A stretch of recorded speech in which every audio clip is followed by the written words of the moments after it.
Page 3।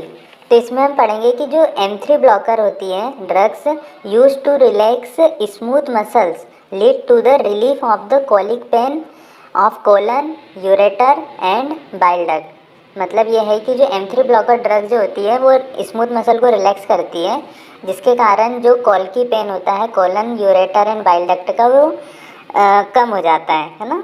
तो इसके लिए इसके अंतर्गत ड्रग आती है M3 blocker are dicyclomine, hyoscine, oxybutynin and propantheline. अब जो M3 ब्लॉकर जो ड्रग है M3 blocker drug in I are used for, मतलब M3 ब्लॉकर ड्रग का इस्तेमाल आँख में हम करेंगे तो उसमें किस किस कंडीशन में करेंगे। एक तो फंडोस्कोपी में करेंगे जिसमें हम रेटिना को देखते हैं, but M3 blocker are contraindicated in case of the acute closure glaucoma. और सेकंड चीज़ है M3 ब्लॉकर का इस्तेमाल हम साइक्लोप्लेजिया में करेंगे। साइक्लोप्लेजिया यानी मतलब सीलियरी मसल्स का पैरालिसिस होता है इसमें, है ना।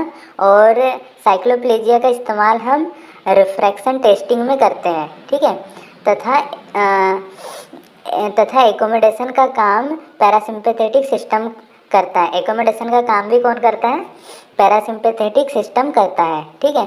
तो साइक्लोप्लेजिक ड्रग्स कौन कौन सी होती है?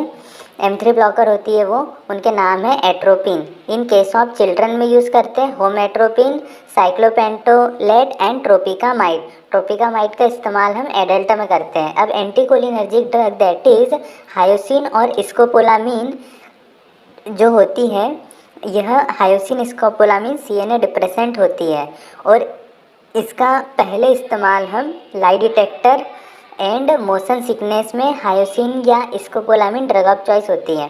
अब माउंटेन सिकनेस में जो ड्रग ऑफ चॉइस होती है वो होती है एसिटाजोलामाइड।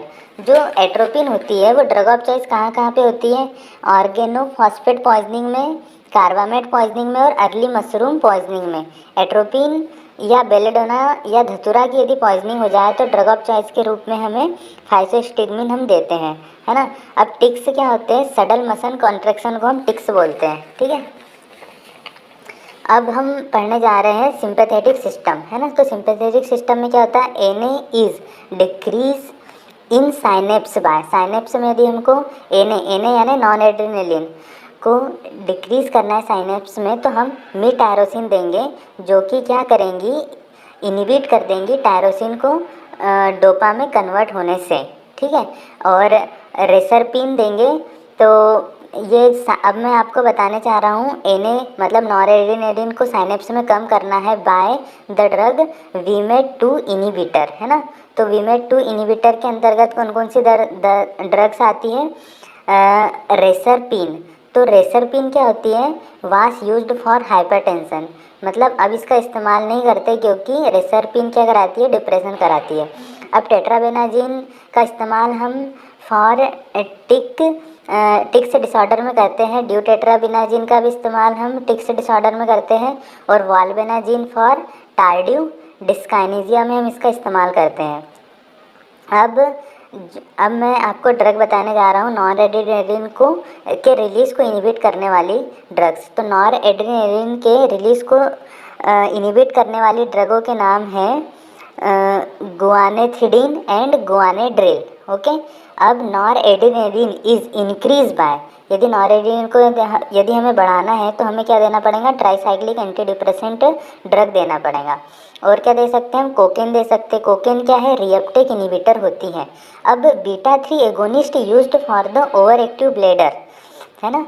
तो उसका नाम है मिराबेग्रॉन, ठीक है। यदि किसी ने पूछा कि ओवर एक्टिव ब्लेडर है, तो ओवर एक्टिव ब्लेडर को यदि हमें ट्रीट करना है तो हमें बीटा 3 एगोनिस्ट देना पड़ेगा जिसका नाम है मिराबेग्रॉन, ठीक है। All local anaesthetic causes vasodilation except cocaine, ठीक है। अब indirectly acting drug that displace the Na from the vesicles, indirectly acting drug के नाम बता रहा हूँ जो कि वेसिकल्स में से नॉरएड्रेनालिन को डिस्प्लेस कर देंगे, है ना। तो पहले आती है इसमें tyramine. Tyramine causes tachyphylaxis is and present in cheese, ठीक है। तो टायरामीन चीज़ में रहता है और ये टेकीफाइलेक्सिस कराता है, यानी जल्दी टॉलरेंस ला देता है ना। अब जो इफेड्रिन और स्यूडो इफेड्रिन होते हैं, इनका इस्तेमाल हम नेज़ल डिकंजेशन के रूप में करते हैं।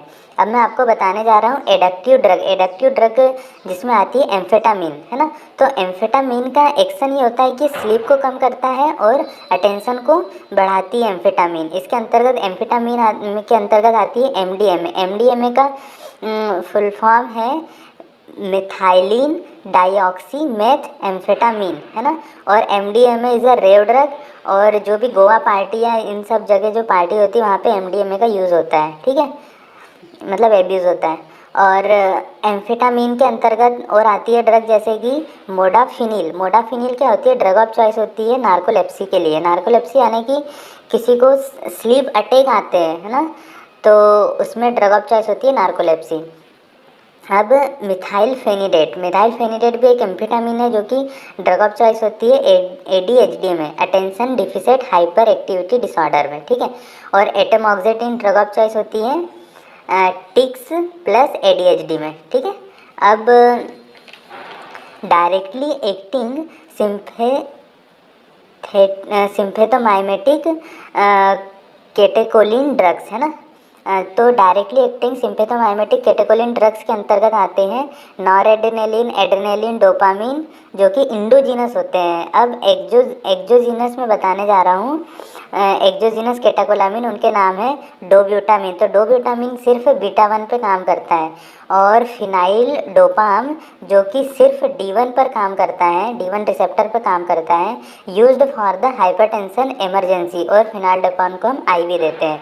और आइसोप्रिनालिन या आइसोप्रोटेरनॉल, यह बीटा 1 तथा बीटा 2 दोनों रिसेप्टर पर काम करती हैं। Thank you.